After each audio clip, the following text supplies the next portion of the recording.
তুই এখানে কি করিস? হ্যাঁ আমি কি করতেছি না করতেছি, তুমি এত সুন্দর বেলা সাইজা কোথায় যাবে, কোন নাগের কাছে যাবে? এই কোথায় যাবো না যাবো সেটা আমার ব্যক্তিগত ব্যাপার। তোর থাল বাটি মাছতে করছিস, থাল বাটি মাইজা সুন্দর করে রাখবি, ঠিক আছে? আমি চললাম। ওর কথা না শুনলি আমার কপাল আজকে জাটার বাড়ি আছে মনে হয়। ভাই আমি শাল করে মাঝেই আর ওর সাথে সংসার করতে করতে আমার জীবনে আবার টেনা টানা গেল। বাবাই কি দেখা বিয়ে করাইছে, যদি থাল না মাঝি আমার কপালে আবার জাটার বাড়িও আছে। থাল মাথার কি কই আমি, হ্যাঁ থাল মাথার কি কই। কি সুন্দর বড় বড় হাইতার বউ, এই বউ দিয়ে তুই থাকতো দেখা, হ্যাঁ এইভাবে নাকি সুন্দর হরস। ভাই দুঃখের কথা কি বলবো রে শোনা ভাই, থাল যদি না বাজি আমার কপালে দৈনিক সকালবেলা আগে জাটার বাড়ি পড়ে। তুই বলছ আমি কত সুখে আছি, কি কইবি আমি, হ্যাঁ তো বউ তো নক্কি হবে মক্কি মানে কি জীবন আমার শেষ করা খাবে।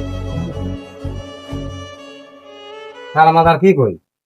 হাই হাই রে, এ ম্যাডাম তো কিস্তি দিবার গেল না, আমি তার বাড়ি ঘুরাছি যে ঠেকায় কিস্তি তাড়াতাড়ি তুলে। হাই রে, আকাশের অবস্থা ভালো না, একটু তাড়াতাড়ি কিস্তি কোনো তুলে নিয়ে যাইছিল। যাইরা কিস্তি দিলাম, আমার জীবনটাই শেষ, ঠিক আছে? কিস্তি দিলাম, ঠিক আছে, বই দিলাম, এটা নিয়ে সরাসরি চলে যাবেন, 1 মিনিটও দেরি করবেন না। কিস্তি নেওয়ার সময় ঠিকই বোতল বোতল তেল নিয়ে যা, তেল মাহায়।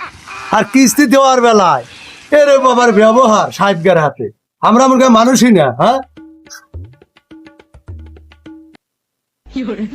এই যাইরা, এই তুই কিস্তি দিস না, কিস্তি তুলছ, হ্যাঁ? আর আমার এসে জ্বালাতন করে, দাঁড়া তোর মা মা বউ আমার মারলো গো, এই দেখো, এ মা বাজারে বউ আমার মারলো তোরে। কিস্তি বলছ